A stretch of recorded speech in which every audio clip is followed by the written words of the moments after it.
Have you ever written a letter you never sent? Maybe to someone you lost, or to the person you used to be. In this video, we'll travel through forgotten words and hidden emotions, inside the quiet heart of Denmark. You'll hear slow, clear English. You'll feel every word. And maybe, just maybe, you'll find your own letter, the one that could change how you see yourself, and how you speak again. The letters that never left. It all began on a quiet Sunday morning in a small apartment near Aarhus, Denmark. The kind of morning when the world feels half asleep, soft light through the window, the smell of coffee, and the sound of a clock ticking too loudly. An old man named Eric was cleaning his bookshelf when he found a small wooden box. Dusty. Forgotten. It had his name on it, written in handwriting that looked like it belonged to another lifetime. Inside the box, there were letters, old, yellow, and slightly trembling from time. None of them had stamps. None of them had been sent. His heart paused. He remembered writing them, but not why he never mailed them. Some were addressed to people he loved. Some were to people he lost. One was to himself. He sat by the window, the Danish autumn wind whispering through the curtain, and opened the first envelope. The paper smelled like rain and time. His eyes read the first words, and suddenly, he wasn't an old man anymore. He was 20 again, confused, full of dreams, trying to say things that words never seemed strong enough to hold. Maybe you felt that too, when words live inside you, but never make it out. When you want to say, I miss you, but instead you say, I'm fine. When you want to start speaking English, or change your life, but something inside whispers, not today. These letters, they were never sent. But perhaps they were never meant to be. Maybe they were waiting for the right moment, this moment. Because sometimes, it's not the letter that needs to travel, it's the heart that does. And as Eric unfolded the first letter, his old heart began its slow journey back, through memories, mistakes, and the words he wished he had spoken. A quiet morning in Copenhagen. Copenhagen wakes up slowly. The city doesn't rush, it breathes. The bicycles roll by with soft clicks, cafes open their doors to the smell of fresh bread, and the sea wind carries a chill that reminds you, life moves, even when you feel stuck. Eric looked outside from his small window. Across the street, a young woman was practicing English out loud while walking her dog. Her words were clumsy but brave. Every mistake came with a small smile that he watched her for a while. There was something beautiful about the way she tried, not perfect, not fluent, but alive. It reminded him of himself, years ago, when he first tried to speak English with tourists at Nyhavn Harbor. His tongue felt heavy, his confidence thin, but the joy of being understood, even for a second, felt like magic. That he looked back at the wooden box. The letters were waiting. But something had already shifted. The city outside, calm, honest, human, felt like an invitation. Maybe, he thought, learning a language isn't about being correct. Maybe it's about connection. That he opened the window wider, letting in the soft hum of Danish life, children's laughter, a passing tram, and the gentle rhythm of voices in two languages mixing in the air. He whispered to himself, slowly, clearly, as if testing the weight of each word I want to speak again. It wasn't just about English. It was about opening his heart again, to people, to memories, to life. The letters were more than paper now. They were bridges back to everything he thought was lost, and somewhere deep inside, he felt a quiet courage growing, the same courage you need when you press play on a video like this, knowing you'll make mistakes, but speaking anyway, because every word you say, no matter how broken, is still a step toward being heard. The first letter, to my younger self. The first letter was thin, just one page, folded neatly, written in shaky blue ink. At the top, it said, "To the boy who was afraid of everything." Eric smiled sadly. That boy was him, 40 years ago. He unfolded the paper and began to read out loud, slowly, the way you might read to someone learning a new language, or to someone learning to forgive. "Dear me, I know you worry too much.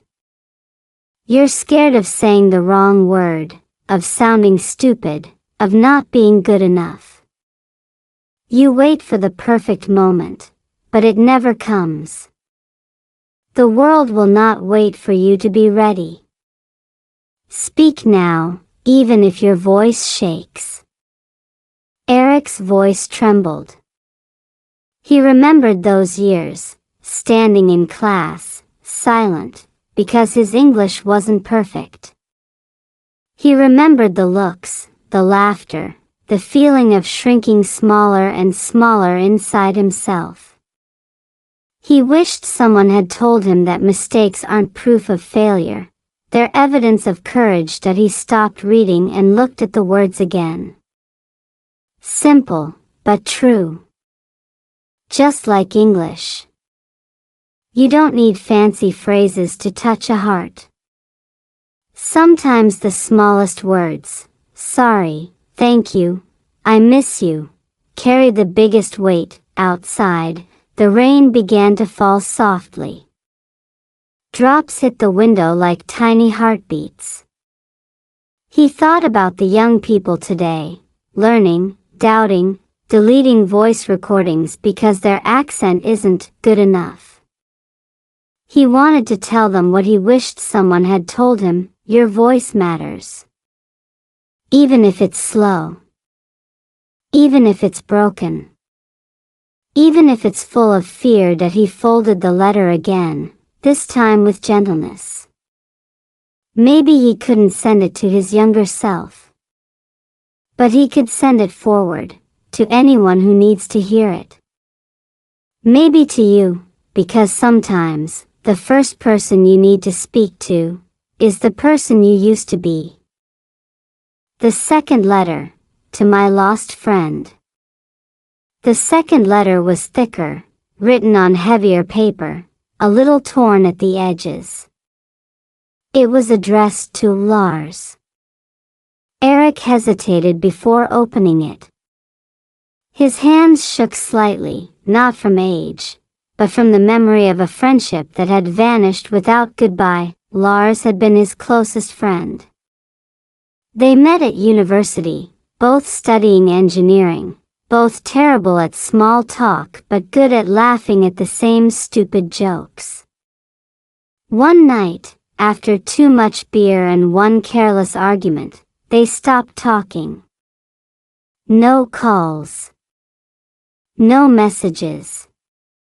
Just silence that lasted for decades. Eric read the first lines. Dear Lars, I was too proud to say I was sorry. You were too angry to ask why. And that's how we lost 30 years, not because of what we said, but because of what we didn't. His voice broke on the word sorry. It was small, yet it felt like a mountain he had never climbed. For so many years, he carried that silence like a stone in his chest. That he thought about how often people stop speaking to each other, not because they stop caring, but because they don't know how to begin again. It's like learning English all over again. The fear of saying the first word is the hardest part. That he looked out at the rain again. In Denmark, rain has a way of making everything softer, even old regrets. He whispered to the empty room, "Lars, if you're still out there, I hope you know I never stopped being your friend." Sometimes, the letters we never send aren't really meant to reach the other person. They're meant to free us. To remind us that words, spoken or not, still have power. Eric placed the letter back in the box and smiled faintly. For the first time in years, he didn't feel the weight of silence. He felt light, because forgiveness, even whispered into an empty room, still counts as healing. The third letter, to my mother. The third letter was the most fragile. The paper had yellowed, and the ink had faded, but the handwriting was gentle, full of pauses, like someone was afraid of every word. At the top, it said simply, "To Mom." Eric stared at it for a long moment before he dared to open it.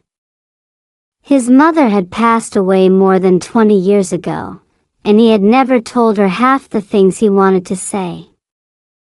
When he finally unfolded the paper, it felt like touching time itself. "Dear Mom, I know I never said thank you enough. I was too busy growing up, too busy trying to be strong. You worked all those extra hours, cooked for me, listened when I complained, and I treated your love like air. Always there.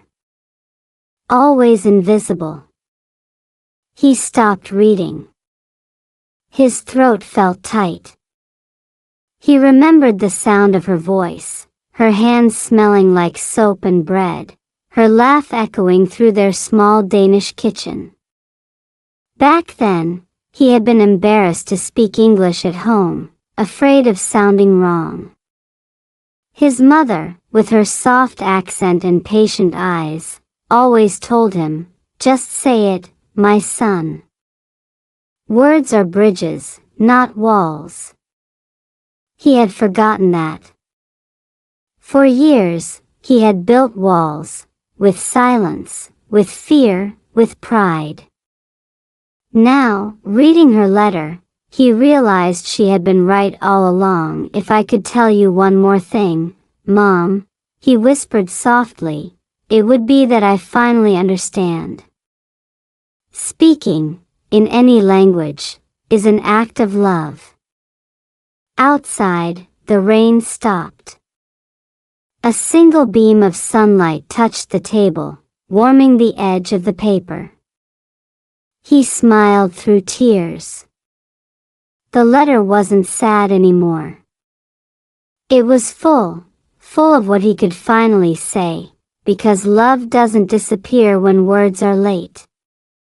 It just waits, patiently, quietly, for the moment you're brave enough to speak. The letter to Denmark. This letter looked different. On the front, it simply said, "To Denmark." No name. No address. Just the name of a country, his country. Eric chuckled softly. "How do you even write to a place?" he whispered. Then he opened it. "Dear Denmark, you have always been calm. You taught me silence, order, and respect. But sometimes, your silence made me lonely. Everyone walks fast, talks little, and hides behind politeness. I love you, but I wish we spoke more." He paused and smiled. It was true. Denmark was peaceful, but sometimes too quiet. People avoided small talk, avoided emotion, as if feelings were too loud for the air. Eric Eric remembered standing at a bus stop, strangers beside him, eyes on the ground, hearts sealed tight. That was when he began learning English again. Not to travel, not for work, but because he wanted a new voice. English made him brave in a way Danish never did. It was like opening a window in a small room. He could say things that felt too heavy in his own language. I'm sad. I'm proud. I miss you. Maybe that's what language really is. Not grammar or vocabulary, but permission. Permission to feel, to connect, to be seen. That he wrote the final lines slowly, clearly. Thank you, Denmark, for your quiet strength. But thank you, English, for giving me back my voice. He leaned back in his chair and let out a deep breath. Outside, the wind carried the sound of church bells from across the city. The same sound he'd heard all his life, but now it felt different. Fuller. That he realized something powerful. Learning a new language isn't about leaving your country. It's about finding the parts of yourself that your own language forgot, and maybe, just maybe, speaking English wasn't about sounding like someone else. It was about finally sounding like himself. The last letter, to someone I haven't met yet. The last letter was the cleanest one. White paper, no creases, no dust, as if it had been waiting all these years for the right person to open it. Eric didn't remember writing it. But his name was at the bottom, so it had to be his. He unfolded it carefully. To someone I haven't met yet. Maybe you're reading this because you feel lost. Maybe you've tried to learn English again and again, but your voice keeps breaking somewhere between your thoughts and your tongue. Maybe you've stopped believing that you can. Eric stopped and smiled gently. This letter wasn't for a friend or a memory. It was for someone still out there. Someone who needed to hear what he had finally learned. I want you to know, he read, that it's never too late to speak again. Your mistakes don't make you foolish. They make you brave. Every time you say a word out loud, even if it's slow or wrong, you're building a bridge to understanding, to confidence, to life. He paused. Outside his window, the streetlights began to glow over Copenhagen. The same city that had once made him feel small now looked gentle and kind. That he imagined someone, maybe a young person watching a video like this, repeating his words in English, slowly, carefully. It's never too late. Dear stranger, the letter ended. Speak even if your voice shakes. Speak until the silence inside you becomes music.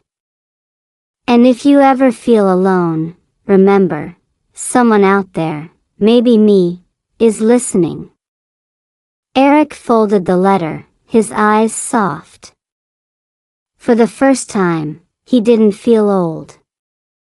He felt connected to everyone who had ever tried to say something true in a language not their own, because sometimes, the most beautiful conversations begin with strangers. The letters we all keep inside.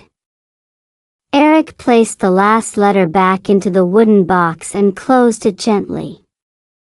The sound of the lid clicking shut felt final, but peaceful. He didn't feel the need to send those letters anymore.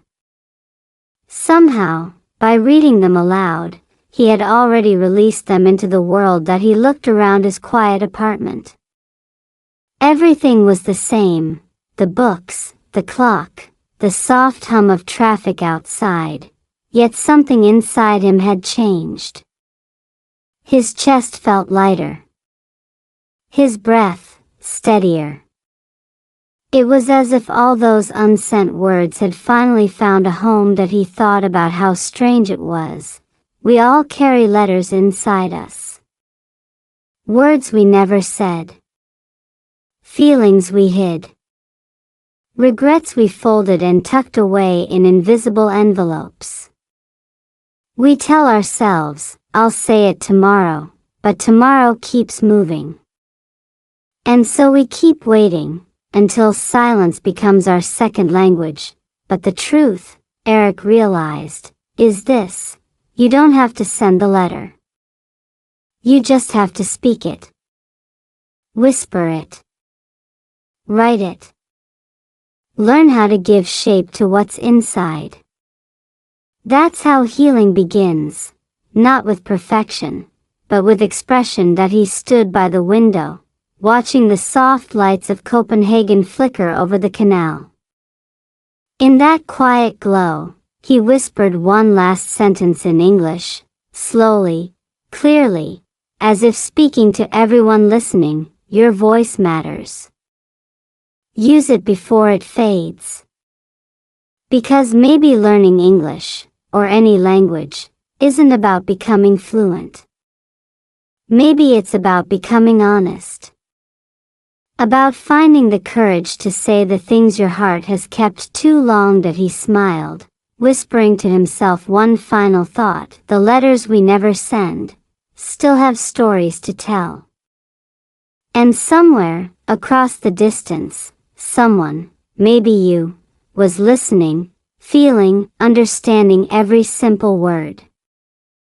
Eric turned off the lamp, and the room sank into that gentle, Danish darkness, quiet but not empty. The letters rested in their box like old friends finally at peace. Yet as he walked to the window one last time, he realized something: this wasn't the end. It was only the pause between two heartbeats. That he could still feel the words moving inside him, small, bright, alive, like the first snow falling outside his window.